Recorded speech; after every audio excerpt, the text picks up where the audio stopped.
Cumprimento a todos os meus irmãos com a paz de Jesus. Seja bem-vindo ao estudo da lição da Escola Sabatina, número 1. Deus ama com generosidade. Antes de começar, vamos orar. Pai querido que estás nos céus, na Tua presença estamos buscando a Tua bênção mais uma vez, para, ao abrirmos a Tua palavra, o Espírito Santo ilumine a nossa mente, para entendermos o Teu amor, o Teu carinho para conosco, o plano da salvação. Abre a nossa mente, unge-nos com o Teu Espírito, é o que nós pedimos em nome de Jesus. Amém, Senhor. Deus ama com generosidade. O verso áureo: eu curarei a infidelidade deles e os amarei com generosidade, pois a minha ira desviou-se deles. Oséias 14:4. Ainda que Pedro tivesse negado Jesus 3 vezes, como havia sido predito pelo próprio Jesus, essas negações não foram o fim da história da vida de Pedro. Após a ressurreição de Jesus, Jesus perguntou para Pedro: você me ama, Pedro, mais do que estes? E Pedro respondeu: sim, o Senhor sabe que eu amo. Jesus disse: apacente os meus cordeiros. Então perguntou novamente: Pedro, você me ama? E o discípulo respondeu: sim, o Senhor sabe que eu o amo. E Cristo disse: pastorei as minhas ovelhas. E novamente, pela 3ª vez, Jesus perguntou: você me ama, Pedro? E Pedro ficou triste porque Jesus tinha perguntado pela 3ª vez: você me ama? Então respondeu: o Senhor sabe todas as coisas, sabe que eu o amo. E Jesus disse: apacente as minhas ovelhas. Assim como Pedro negou a Jesus 3 vezes, ele também foi restaurado 3 vezes através da pergunta crucial feita por Jesus: você me ama? Não importa quais sejam as nossas circunstâncias, que podem ser bem diferentes das circunstâncias de Pedro. O princípio que Jesus está ensinando aqui é o mesmo para ele e para nós. A pergunta que Jesus fez para Pedro é de fato a questão fundamental que Deus nos apresenta aqui, e agora essa pergunta está sendo feita para mim e para você. Você me ama? Tudo depende de como vamos responder a essa pergunta. Meu querido irmão, o amor de Deus é indiscutível. Ele nos ama, mas nós precisamos amá-lo. Nós precisamos nos entregar a Ele. Nós precisamos viver para servir ao Deus que tudo deu. Deu o melhor que Ele tinha por nós, pela nossa salvação. Deu o Filho unigênito de Deus. E hoje Ele está perguntando para você: você me ama? Vamos responder não só com palavras, vamos responder com a nossa vida, com as nossas ações, com a nossa entrega diária a Jesus Cristo. Aleluia! Na parte de domingo, superando expectativas razoáveis. Deus não apenas pergunta: você me ama? Mas Ele ama a cada pessoa e o faz de forma generosa. Ele ama você e a mim com generosidade, muito mais do que imaginamos. Conhecemos esse amor pelo modo como Deus atuou na história do seu povo. Por isso vamos ler agora Êxodo capítulo 33. Abra sua Bíblia em Êxodo capítulo 33 e vamos ler os versos 15 até o verso 22. Então disse-lhe: se a tua presença não for conosco, não nos faça subir daqui. Como, pois, se saberá agora que tenho achado graça aos teus olhos, eu e o teu povo? Acaso não é por andares tu conosco e separados seremos, eu e o teu povo, de todo o povo que há sobre a face da terra? Então disse o Senhor a Moisés: farei também isto que tens dito, porquanto achaste graça aos meus olhos e te conheço por nome. Então ele disse: Moisés disse para Deus: rogo-te que me mostres a tua glória. Porém ele disse: eu farei passar toda a minha bondade por diante de ti e apregoarei o nome do Senhor diante de ti. e terei misericórdia de quem eu tiver misericórdia, e me compadecerei de quem me compadecer. E disse mais: não poderás ver a minha face, porquanto homem nenhum verá a minha face e viverá. Disse mais o Senhor: eis aqui um lugar junto a mim, ali te porás sobre a rocha. E acontecerá que, quando a minha glória passar, te porei numa fenda da rocha e te cobrirei com a minha mão até que eu haja passado. E havendo eu tirado a minha mão, me verás pelas costas, mas a minha face não se verá. Queridos, Deus amou Israel mesmo quando Israel falhou, quando Israel adorou o bezerro de ouro, mesmo quando Moisés quebrou as 2 tábuas de pedra, onde estavam escritos os 10 mandamentos. Deus perdoou o seu povo. Deus pediu para que Moisés subisse novamente ao Monte Sinai. E Deus escreveu pela segunda vez os 10 mandamentos. Fez uma nova aliança com o seu povo.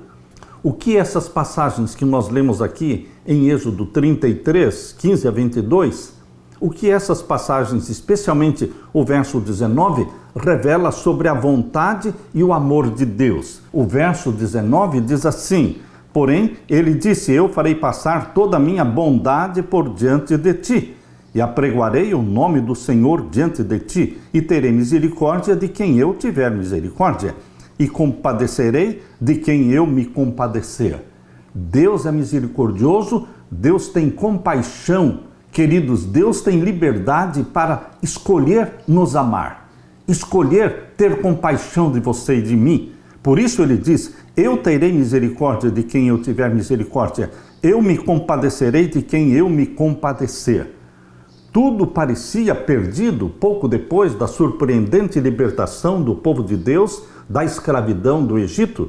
Os israelitas se rebelaram contra o Senhor, adoraram o bezerro de ouro. Quando Moisés desceu do monte, viu o que eles haviam feito e, indignado, lançou ao chão as tábuas dos 10 mandamentos, quebrando-as. Apesar de terem perdido todo o direito aos privilégios e bênçãos da aliança concedida por Deus, com tanta generosidade, Deus, escolheu voluntariamente continuar o relacionamento de aliança com os israelitas, ainda que fossem indignos das bênçãos da aliança. Em Êxodo 33, 19, lemos: terei misericórdia de quem eu tiver misericórdia, e me compadecerei de quem eu me compadecer. Muitas vezes essas palavras são interpretadas erroneamente, como se Deus escolhesse ser compassivo e misericordioso com alguns e negasse isso a outros de forma arbitrária. Não é isso que Deus falou. Essa não é a forma como Deus atua. Deus não destina alguns para a perdição e outros para a vida eterna. Não é Deus que escolhe quem vai se perder e quem vai se salvar. É cada pessoa que tem o livre-arbítrio é que escolhe ter a vida eterna em Cristo Jesus ou a morte eterna abandonando Jesus. Não é Deus, portanto, que escolhe as pessoas que vão se salvar e as que vão se perder. Deus deu a liberdade de escolha para cada uma das suas criaturas, exatamente para cada pessoa decidir a sua vida. Você vai para o céu? É você que escolhe abraçar a Jesus como Salvador, amá-lo, obedecê-lo. Queridos, o que Deus está dizendo aqui em Êxodo 33, 19, Ele está declarando que, como Criador, Ele tem o direito e autoridade para ser generoso em sua misericórdia, em sua compaixão, até mesmo com aqueles que não merecem. Era isso que Ele estava fazendo naquela ocasião com o povo de Israel, ali no deserto, quando eles se rebelaram contra Deus e adoraram o bezerro de ouro. Foi ali que Ele disse: eu terei misericórdia de quem eu quero ter misericórdia e terei compaixão daqueles que eu quero me compadecer. Esse é apenas um exemplo dentre muitos em que Deus demonstra seu amor surpreendente. Deus usou de misericórdia. Deus reescreveu os 10 mandamentos. Deus não desistiu do seu povo. Meu querido irmão, Deus não desiste de você. Não é porque pecamos uma vez, 2, 3, 4 vezes que Deus vai desistir de nós. Deus não desiste de nós. Assim como Ele não desistiu de Israel, que quebrou a sua aliança, Ele também não desiste de você. Mas Deus usa de misericórdia, Deus perdoa, mas Deus não anula a lei. O fato de Deus ter escrito pela segunda vez os 10 mandamentos é porque a lei não pode ser anulada. Deus não baixa o padrão de conduta, de obediência, continuava sendo o mesmo. Por isso Deus reescreveu os 10 mandamentos. Meu querido irmão, Deus não abaixa o padrão, Deus exige submissão, Deus exige obediência, mas Deus tem misericórdia, Deus perdoa, Deus habilita você e a mim para obedecermos os mandamentos dele. Quando Jesus perguntou para Pedro, você me ama, Pedro? E Pedro respondeu, eu o amo. Jesus sabia da fragilidade de Pedro. Deus também sabe da sua fragilidade, meu irmão. Mesmo quando nós dizemos, eu amo a Jesus, Ele sabe da nossa fragilidade e Ele se compadece de nós. E Ele nos envia o Espírito Santo, que em nós habita, fazendo de mim e de você templos do Espírito Santo. Porque sem a presença do Espírito Santo em você e em mim, não poderemos obedecer, não poderemos amar a Jesus. Porque amar a Jesus é obedecer a Jesus Cristo. Que Jesus Cristo derrame sobre você o Espírito Santo e que você e eu respondamos para Jesus, eu o amo, Jesus. O Senhor sabe todas as coisas, o Senhor sabe que eu o amo. Aleluia! Na parte de segunda-feira, amor não correspondido. Um dos exemplos mais marcantes do amor de Deus pela humanidade decaída é encontrado na história de Oséias. Você abra sua Bíblia em Oséias, capítulo 1 e o verso 2. Leia comigo Oséias, capítulo 1 e o verso 2. Aqui diz, o princípio da palavra do Senhor por Oséias. Disse, pois, o Senhor a Oséias, vai, toma uma mulher de prostituições e filhos de prostituição, porque a terra se prostituiu, desviando-se do Senhor. Oséias e a sua esposa, infiel, deviam servir como exemplos vivos do amor de Deus por seu povo, apesar da infidelidade, apesar da prostituição espiritual de Israel. Essa é uma história de amor generoso de Deus, concedido a quem não o merece. Apesar da fidelidade de Deus, o povo se rebelou contra ele repetidas vezes. Por isso, as Escrituras descrevem repetidamente o Senhor como um parceiro cheio de amor não correspondido, um amor que foi traído pelo cônjuge. Ele sempre amou seu povo de maneira perfeita e fiel, mas, muitas vezes, eles o desprezaram, escolhendo adorar outros deuses. Isso entristecia Deus, parecendo romper o relacionamento de forma quase irreparável. Mas, como no caso de Israel e como no caso do profeta Oséias, Deus está dizendo para você que Ele não desiste de você. Vamos abrir então em Oséias capítulo 14. Oséias capítulo 14, vamos ler os versos 1 até o verso 4. Converte-te, ó Israel, ao Senhor teu Deus, porque pelos teus pecados tens caído. Tomai convosco palavras, convertei-vos ao Senhor, dizei-lhe, expulsa toda iniquidade e recebe o bem, e daremos como bezerros os sacrifícios dos nossos lábios. E o verso 4, eu sararei a sua perversão, eu voluntariamente os amarei, porque a minha ira se apartou dele. Aqui, Deus está dizendo claramente, verso 4, eu sararei a sua perversão, eu voluntariamente os amarei. Queridos, Deus voluntariamente nos ama, Deus voluntariamente nos perdoa.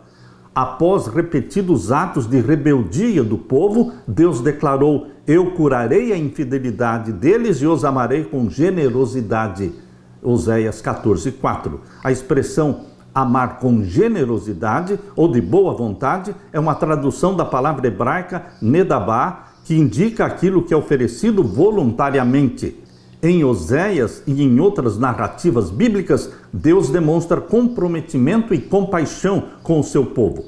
Embora os israelitas repetidamente tenham se voltado para outros amantes, espirituais, aparentemente rompendo o relacionamento da aliança de maneira irreparável. Mesmo assim, Deus, por sua própria vontade, continuou a conceder-lhes o seu amor. O povo não merecia o amor de Deus. Eles o rejeitaram, perdendo o direito legítimo a esse amor. Ainda assim, o Senhor continuou a amá-los voluntariamente, sem qualquer compulsão moral ou alguma influência externa. Em Oséias capítulo 14 e também em outras passagens, as Escrituras revelam o amor generoso de Deus. Queridos, a história de Oséias com a sua esposa, prostituta, é um exemplo da forma como Deus age com o seu povo. Quando o povo de Deus adultera, é porque ele deu as costas para Deus, deu as costas para Jesus Cristo, que é o noivo, e buscou outros amantes, apaixonando-se por Satanás, fazendo a vontade de Satanás. E Jesus Cristo, traído, ele nos busca, ele nos atrai novamente com o seu amor, ele nos perdoa, ele nos dá segunda chance, terceira chance, quarta chance. Deus é um Deus de muitas chances. Deus é um Deus de muitas oportunidades. Ele insiste em nos salvar. Ele não deixa de nos amar, mesmo quando nós estamos pecando contra Ele. Ele não deixa de nos amar. Ele fica triste pelas nossas decisões, mas Ele continua operando na sua vida, na sua mente, através do Espírito Santo, convencendo-o do pecado, da justiça e do juízo. Através do Espírito Santo, Ele continua dando para você o arrependimento, atraindo-o para Jesus Cristo, o Salvador nosso. Muitos veem Deus como um juiz severo. Contudo, o livro de Oséias e a história de Oséias com a sua esposa, que era uma prostituta, e Oséias a buscou e a trouxe de volta, e ela o traiu novamente, e ele a buscou novamente, e ele a aceitou de novo. A história de Oséias mostra o Senhor sendo traído pelo seu cônjuge. A ideia do amor não correspondido ajuda você a perceber Deus de um modo diferente. Deus não é um juiz severo. Ele não é um Deus arbitrário, ruim. Ele é um Deus de amor e de misericórdia. Isso influencia, sim, a minha percepção de Deus, a sua percepção de Deus. Deus não quer que ninguém tenha medo dele. Deus nos ama e Ele quer também ser amado. Amor com amor se paga. Que Deus continue derramando o amor divino nos nossos corações. E este amor seja correspondido por você e por mim, meu querido irmão, porque o amor, somente com amor se paga. Aleluia! Na parte de terça-feira, o amor concedido livremente. Deus não apenas continuou a conceder o seu amor a Israel de modo generoso, de modo voluntário, apesar das rebeliões do povo, mas faz o mesmo conosco, embora sejamos pecadores. Não merecemos o amor de Deus e jamais poderemos conquistar o amor de Deus. Ele nos ama livremente. Nós lemos em Apocalipse capítulo 4, abra sua Bíblia, em Apocalipse capítulo 4, vamos ver o verso 11. O verso 11. Digno és, Senhor, de receber glória e honra e poder, porque tu criaste todas as coisas e por tua vontade são e foram criadas. Deus é o Criador dos céus e da terra. Ele é digno de receber toda a honra, toda a glória, todo o poder, todo o amor, toda a reverência, toda a adoração. Deus criou o mundo por sua vontade e por causa disso Ele é digno de toda a glória, toda a honra e poder. Meu querido irmão, nós fomos criados como família humana com propósito. A criação da família humana tem um propósito diferente da criação de todos os outros mundos que foram criados por Deus. O planeta Terra é o único que foi criado logo após a expulsão de Satanás do céu, logo após a rebelião de Satanás no céu. Portanto, meu querido irmão, quando Deus criou a família humana, criou Adão e Eva, Deus tinha um propósito santo e sagrado, porque quando por ocasião da rebelião no céu, como diz em Apocalipse 12, verso 7, que houve guerra no céu e Satanás e os seus anjos foram expulsos do céu. Nessa ocasião em que eles foram expulsos do céu, queridos, o problema do pecado não foi resolvido. 1/3 dos anjos, liderados por Satanás, foram expulsos do céu. Agora, aparentemente, tudo estava resolvido, mas não estava. A dúvida na mente daqueles 2/3 de anjos que permaneceram leais a Deus. Dúvidas quanto ao verdadeiro caráter de Satanás. Porque Satanás lançou acusações contra Deus e ele foi expulso do céu. Mas somente depois do pecado de Adão e Eva, depois de 4.000 anos de pecado na terra, é que o caráter de Deus foi revelado como um caráter de misericórdia e de amor. Foi somente na cruz do Calvário, quando Jesus ali morreu, que os anjos no céu, os 2/3 de anjos leais a Deus, entenderam o verdadeiro caráter de Satanás e o verdadeiro caráter de Deus. Jesus Cristo, ao morrer na cruz, revelou o caráter de amor e de misericórdia do Deus Pai. E esmagou a cabeça da serpente, derrotando Satanás para todo sempre. Satanás foi derrotado quando Jesus Cristo não pecou e morreu pelos nossos pecados, sendo o inocente morrendo pelos pecadores.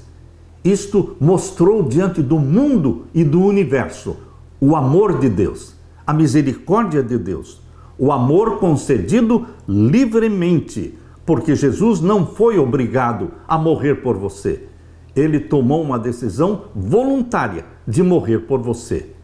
Abra sua Bíblia agora e vamos ler em João, capítulo 17 e o verso 24. Evangelho de João, capítulo 17 e o verso 24. Leia comigo. Pai, aqueles que me deste, quero que onde eu estiver, também eles estejam comigo, para que vejam a minha glória que me deste, porque tu me has amado antes da fundação do mundo. O amor entre o Pai e o Filho existia antes da criação do mundo. Deus criou este mundo por sua própria vontade, como um ato do seu amor generoso, e também continua a amar voluntariamente os seres humanos, mesmo depois da queda da humanidade no Éden, e mesmo depois que todos pecaram individualmente, Deus continua nos amando. A família humana, onde abundou o pecado, superabundou a graça de Deus. A família humana pecadora é uma evidência, é uma mostra diante do mundo e do universo todo do amor de Deus. O amor de Deus sempre existiu, antes da criação. Existia antes da rebelião de Satanás no céu. O amor de Deus existia antes do pecado de Adão e Eva. Deus é amor. Deus é amor sempre, desde a eternidade. Mas este amor está sendo evidenciado, revelado diante do universo através da história da família humana, através da encarnação de Jesus Cristo, do Deus que se tornou carne, se tornou um de nós, unindo-se à família humana por laços eternos. Queridos, a revelação do amor de Deus através da encarnação, morte de Jesus Cristo, a revelação do amor de Deus na família humana, porque em Jesus Cristo nós somos feitos filhos e filhas de Deus, e Deus perdoa os nossos pecados. O universo inteiro está nos assistindo. Por isso Paulo diz que nós somos espetáculo para o mundo e para os anjos. Isto está em 1 Coríntios capítulo 4 e o verso 9. Porque tenho para mim que Deus a nós, apóstolos, nos pôs por últimos como condenados à morte, pois somos feitos espetáculo ao mundo, aos anjos e aos homens. Somos espetáculo ao mundo, aos anjos e aos homens. O universo todo, criado por Deus, está nos assistindo. Está vendo quem é Deus, a revelação do amor de Deus na vida de Jesus e a revelação do amor de Deus na misericórdia para com você, no perdão que Ele nos oferece, das chances e oportunidades que Ele nos dá. Deus não desiste de nós, Ele nos concede o seu amor livremente. Aleluia! na parte de quarta-feira. Muitos são chamados, mas poucos são escolhidos. Deus não apenas ama as pessoas por sua própria vontade, mas também as convida a corresponder a esse amor. Ele nos dá a capacidade de escolher se aceitaremos ou rejeitaremos seu amor. Isso fica claro na parábola que Jesus contou sobre o banquete de casamento. Vamos meditar nesta parábola. Abra sua Bíblia em Mateus capítulo 22. Mateus capítulo 22, vamos ver os versos 1 até o verso 14. Leia comigo. Então Jesus, tomando a palavra, tornou a falar-lhes em parábolas, dizendo: o reino dos céus é semelhante a um certo rei que celebrou as bodas do seu filho. E enviou os seus servos a chamar os convidados para as bodas, e estes não quiseram vir. Depois enviou outros servos, dizendo: dizei aos convidados: eis que tenho o meu jantar preparado, os meus bois e cevados já mortos, e tudo está pronto, vinde às bodas. Porém eles, não fazendo caso, foram um para o seu campo, outro para o seu tráfico, ou seja, para o seu comércio, e os outros, apoderando-se dos servos, os ultrajaram e mataram. E o rei, tendo notícia disto, encolerizou-se e, enviando seus exércitos, destruiu aqueles homicidas e incendiou a sua cidade. Meu querido irmão, você percebe nesta parábola, uma parábola que é uma revelação muito clara do que aconteceu com o povo judeu. O rei desta parábola é Deus o Pai, que enviou o seu Filho Jesus Cristo a esta terra. Deus o Pai preparou as bodas do seu Filho, as bodas do casamento do seu Filho, e enviou os seus servos para chamar os convidados para as bodas. Mas os primeiros convidados recusaram o convite, e Deus então mandou outro convite. Mas, pela segunda vez, o convite também foi rejeitado, porque cada um do povo judeu, eles estavam ocupados com os seus negócios, com o seu campo, com seus próprios interesses, e não deram a mínima para o convite que estava sendo feito por Deus. E os outros, ainda apoderando-se dos servos, os ultrajaram e mataram. Você se lembra muito bem da forma como o povo de Israel rejeitou os convites que Deus enviou repetidamente, chamando-os para a salvação. E finalmente mataram o próprio Filho de Deus. E o rei, tendo notícia disto, encolerizou-se e, enviando seus exércitos, destruiu aqueles homicidas e incendiou a sua cidade. Esta é uma referência daquilo que aconteceria e que aconteceu no ano 70, quando os exércitos romanos destruíram Jerusalém e incendiaram o templo. Meu querido irmão, esta parábola se cumpriu literalmente na história do povo de Israel, que rejeitou a Jesus e eles foram rejeitados como nação. Israel não foi rejeitado como indivíduos, porque hoje, se um judeu abraça Jesus como Salvador, ele pode ser salvo e será salvo como todos os gentios são salvos, abraçando a Jesus como Salvador. Mas Israel foi rejeitado como nação quando eles rejeitaram o Messias. E o verso 8, então diz aos servos: as bodas na verdade estão preparadas, mas os convidados não eram dignos. Quem eram os primeiros convidados? O povo de Israel. E o verso 9, e depois as saídas dos caminhos, e convidai para as bodas a todos os que encontrardes. Agora vem o convite para os gentios, para as nações de gentios. E os servos, verso 10, e os servos saindo pelos caminhos ajuntaram todos quantos encontraram, tanto maus como bons. E a festa nupcial foi cheia de convidados. E o rei, entrando para ver os convidados, viu ali um homem que não estava trajado com vestidos de núpcias. E disse-lhe: amigo, como entraste aqui não tendo vestido nupcial? E ele emudeceu. Disse então o rei aos servos: amarrai-o de pés e mãos e levai-o e lançai-o nas trevas exteriores. Ali haverá pranto e ranger de dentes, porque muitos são chamados, mas poucos escolhidos. Todos são chamados, mas poucos escolhidos, porque poucos aceitaram o convite. Não é que Deus discriminou alguém, mas a pessoa tinha que aceitar o convite para as bodas e ele tinha que vestir a veste nupcial provida pelo próprio Deus. Queridos, para entrarmos no céu, nós temos que estar vestidos de vestiduras brancas, de linho fino, puro e resplandecente, que representa a justiça de Cristo que nos veste, que nos cobre.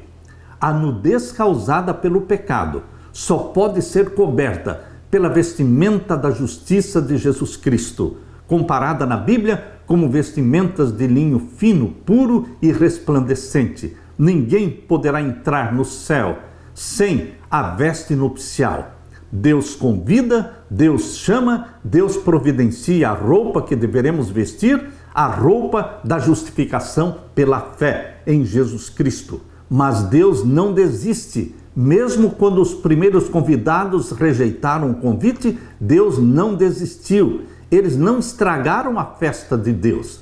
A festa nupcial, como diz aqui na parábola, ela não fracassou, porque Deus estendeu o convite da salvação a todas as nações estrangeiras.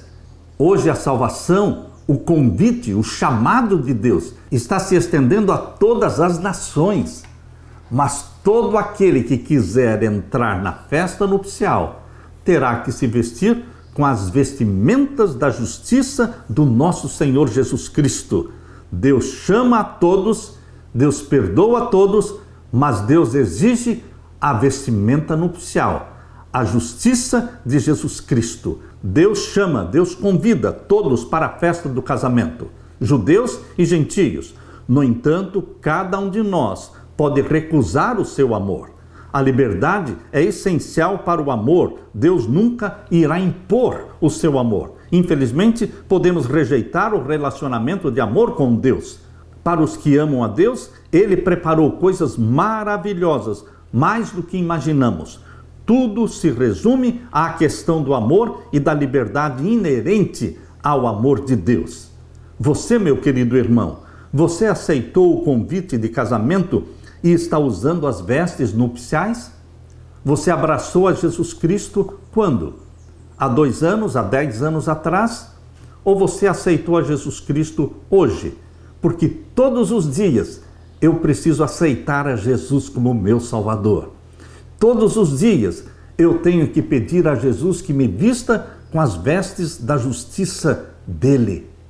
São as vestes da justiça de Cristo que cobre a nudez em mim, a minha nudez causada pelo pecado. Jesus Cristo continua chamando.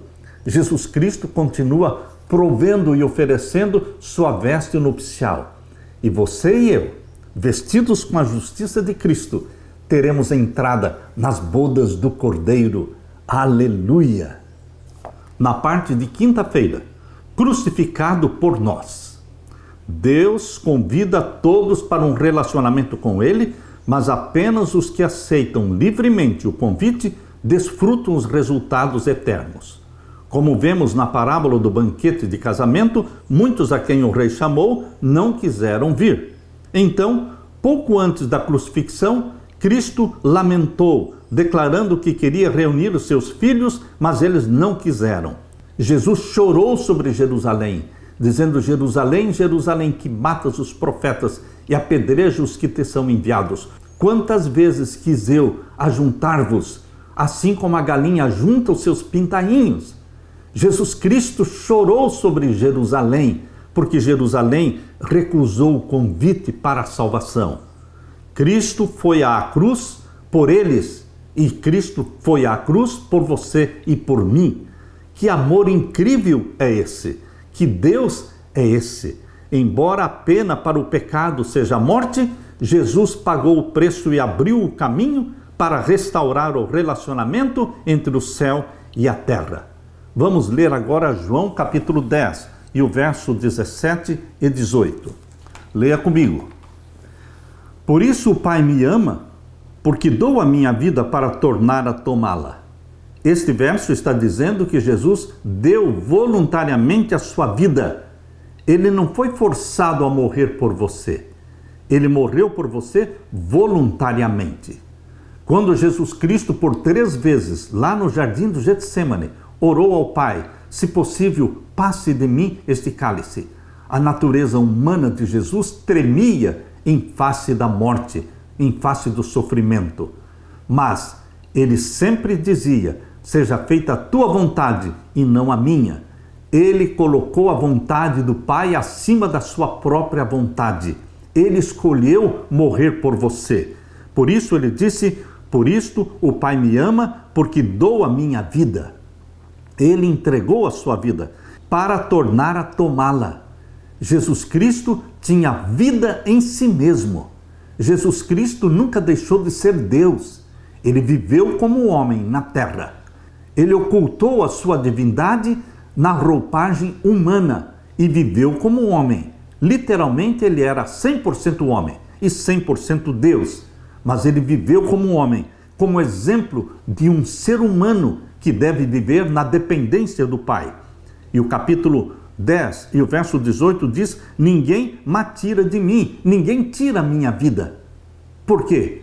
O sacrifício de Jesus foi voluntário. Se ele quisesse descer da cruz e voltar para o céu, ele poderia ter descido da cruz e voltado para o céu, porque ele nunca pecou. Ele escolheu assumir os nossos pecados na cruz do Calvário. Ninguém tira a minha vida, mas eu de mim mesmo a dou, voluntariamente. Por isso o amor de Deus é voluntário, é generoso, tendo poder para dar e poder para tornar a tomá-la. Jesus Cristo deu a sua vida e tomou a sua vida de volta na ressurreição, porque quando Jesus saiu do túmulo, ele saiu do túmulo vitorioso, glorificado, pela vida que em si mesmo havia. Como pode ser isso? Saiu do túmulo pela vida que em si mesmo havia. Queridos, a natureza de Jesus era divina e humana. Morreu a natureza humana de Jesus Cristo. A natureza divina não morreu, não minguou, não diminuiu. Portanto, Jesus Cristo saiu do túmulo pela vida que em si mesmo havia, cumprindo o que ele disse: eu dou a minha vida e torno a tomá-la, porque tenho poder para dar e poder para tornar a tomá-la. Aleluia! Jesus Cristo tem vida em si mesmo, e porque ele tem vida em si mesmo, ele pode dar vida a todos os que o abraçam como Salvador. Essa disposição voluntária de morrer por você e por mim, ela foi declarada também por Paulo no livro de Gálatas. Abra sua Bíblia, na carta aos Gálatas, capítulo 2 e o verso 20. Leia comigo. Já estou crucificado com Cristo e vivo, não mais eu, mas Cristo vive em mim. Que lindas palavras do apóstolo Paulo, que mostram que a vida do cristão deve ser escondida em Cristo. Não mais vivo eu, mas Cristo vive em mim. E a vida que agora vivo na carne, vivo-a na fé do Filho de Deus, o qual me amou e se entregou a si mesmo por mim, voluntariamente. Aqui temos novamente a mesma afirmação, que Jesus Cristo nos amou e se entregou. Ninguém o forçou, mas ele se entregou a si mesmo por mim e por você. Um sacrifício voluntário. Cristo a ofereceu voluntariamente, segundo o plano de redenção estabelecido no céu, antes mesmo da criação do mundo. Antes mesmo da criação do mundo, foi feito o plano da salvação. Porque Deus sabia, desde o princípio, da rebelião de Lúcifer, da rebelião de Satanás. O plano da nossa redenção não foi um pensamento posterior, formulado depois da queda de Adão. Ele foi a revelação do mistério guardado em silêncio nos tempos eternos. Romanos 16, 25. Foi um desdobramento dos princípios que, desde os séculos da eternidade, tem sido o fundamento do trono de Deus. Desde o início, Deus e Cristo, o Pai e o Filho, sabiam da apostasia de Satanás e da queda do ser humano mediante o poder enganador do apóstata. Desde o princípio, antes mesmo da guerra que houve no céu, de Apocalipse capítulo 12, verso 7, antes mesmo desta guerra, Deus já sabia do que existia no coração de Lúcifer. O plano da salvação foi feito antes de Deus criar a terra, antes de Deus criar Adão e Eva. Porque Deus, que conhece o fim desde o princípio, sabia que Adão e Eva iriam cair. E você pode estar se perguntando, se Deus já sabia que Adão e Eva iriam cair, por que os criou? Você e eu, a família humana, fomos criados com propósito. Criados com propósito. Diferentemente de todos os outros mundos que foram criados por Deus. Todos os outros mundos criados por Deus foram criados antes da rebelião de Satanás no céu. Todos os mundos que foram criados antes do pecado no céu. Após o pecado de Lúcifer e expulsão dele do céu, Deus criou a família humana. Deus criou um lar para o seu filho. Deus criou um corpo para o seu filho. Por isso, Paulo, em Hebreus, diz: corpo me preparaste. Sacrifício não quisestes, mas corpo me preparaste. Jesus Cristo, ao criar Adão, ao olhar para aquele corpo que estava sendo formado, conforme diz em Gênesis capítulo 2, verso 7, Jesus Cristo olhando para aquele corpo, ele estava vendo ali o seu próprio corpo, porque ele assumiria o corpo humano na encarnação.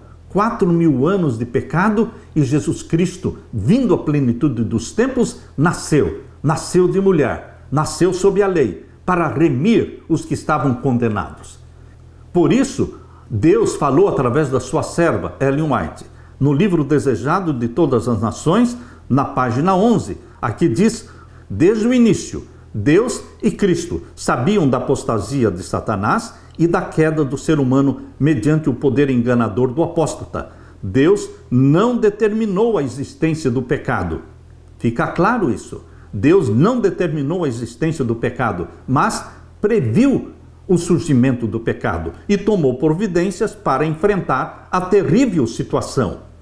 Seu amor pelo mundo era tão grande que decidiu entregar seu Filho unigênito para que todo aquele que nele crê não pereça, mas tenha a vida eterna.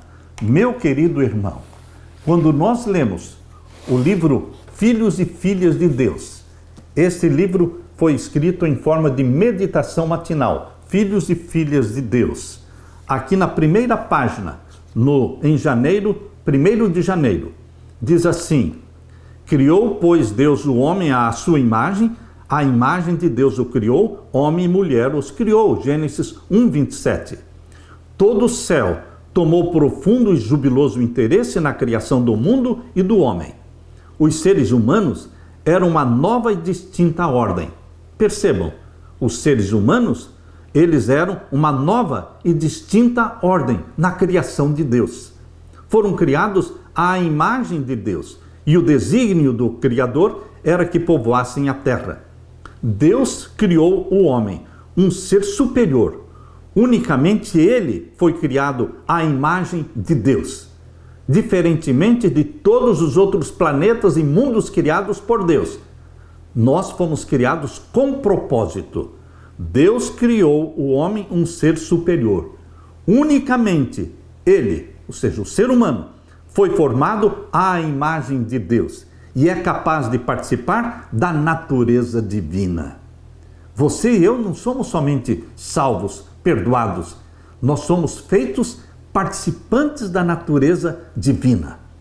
Algo diferente na criação de Deus. Criados com propósito sagrado, criados com propósito santo, de mostrar em nossa vida que Deus é amor, que a lei de Deus é santa, justa e boa. É em mim, é em você e é através de Jesus Cristo que o universo todo está conhecendo a lei de Deus, o caráter de Deus. A lei de Deus é uma revelação do seu caráter. E porque a lei de Deus é santa, justa e boa, é uma revelação plena do caráter de Deus, que também é santo, justo e bom. Deus criou o homem, um ser superior, unicamente ele foi formado à imagem de Deus e unicamente ele é capaz de participar da natureza divina, de cooperar com seu Criador e executar-lhe os planos. Filhos e Filhas de Deus, página 7. Meu querido irmão, o propósito divino é amar, generosamente e voluntariamente amar. E através deste amor generoso e voluntário, revelado na sua vida, na minha vida, e na doação que Deus o Pai fez do seu Filho ao mundo, através desta doação de amor, o mundo inteiro, tanto os anjos no céu como todos os mundos criados por Deus, estão entendendo o verdadeiro caráter de amor do Pai, o verdadeiro caráter de misericórdia de Deus. Por isso, Paulo diz na primeira carta aos Coríntios, capítulo 4, verso 9, porque você e eu, nós, fomos feitos espetáculos ao mundo, ao universo, aos anjos e aos homens. Deus está olhando para você hoje e Deus está perguntando para você, você me ama? Você me ama? E a nossa resposta deve ser uma resposta de amor voluntário. Deus nos ama voluntariamente, nós amamos a Deus voluntariamente também, porque amor com amor se paga. Aleluia! Deixe-me orar com você. Pai querido que estás nos céus, obrigado pelo amor precioso revelado na cruz do Calvário.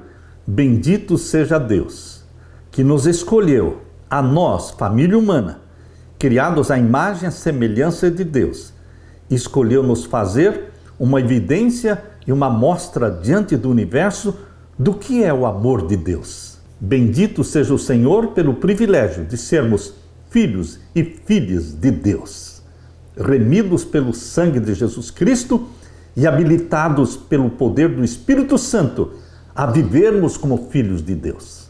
Que se cumpra, Pai querido, em nós o teu santo propósito e que o Senhor derrame sobre nós o Espírito Santo e que por nosso intermédio fique revelado diante do mundo e do universo que o Senhor é santo, justo e bom. Aleluia! Deixo com você, meu querido irmão e irmã, a paz de Jesus. Amém.